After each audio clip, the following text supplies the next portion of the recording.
আসসালামু আলাইকুম, কেমন আছেন আপনারা? আশা করছি সকলেই খুবই ভালো আছেন। আলহামদুলিল্লাহ, আল্লাহ আমাকে অনেক ভালো রেখেছে। এবার আপনাদেরকে আমার আজকে এত খুশি থাকার কারণটা একটু ছোট করে জানিয়ে দিই।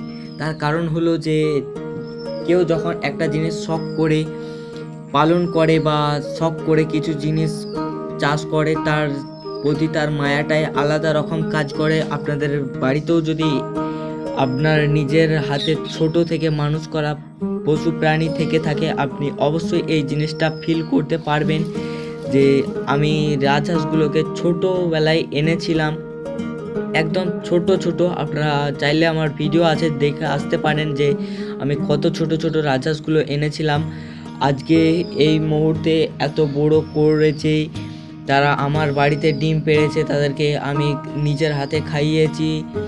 আলহামদুলিল্লাহ যে আল্লাহ আমার এখন পর্যন্ত কোনো রোগ জ্বালা দেয়নি হাঁসগুলোর।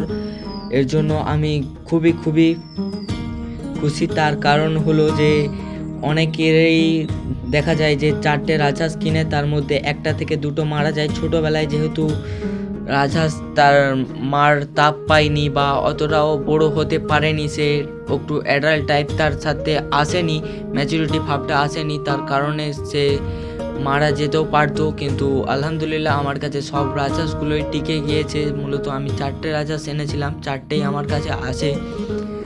মেন বিষয় হলো যে রাজহাঁসগুলো থেকে আগামী কালকে সব কিছু যদি ঠিক থাকে তাহলে অবশ্যই 1 থেকে 2টো বাচ্চা আগামী কালকেই মধ্যেই ফুটে যাবে। আপনাদেরকে অবশ্যই আমি দেখাবো যে কত সুন্দর বাচ্চাগুলো দেখতে লাগে। আপনারা অবশ্যই আমার চ্যানেলটিকে সাবস্ক্রাইব করে রাখবেন, পাশে থাকা বেল আইকনটি ক্লিক করবেন যাতে পরবর্তী ভিডিও আপলোড দেওয়ার সাথে সাথেই আগামীকাল আপনার কাছে পৌঁছে যায়, আপনিও দেখতে পারেন। আপনি যদি অ্যানিমি লাভার হয়ে থাকেন তাহলে অবশ্যই আমার ভিডিওটাতে একটা লাইক করে দিন।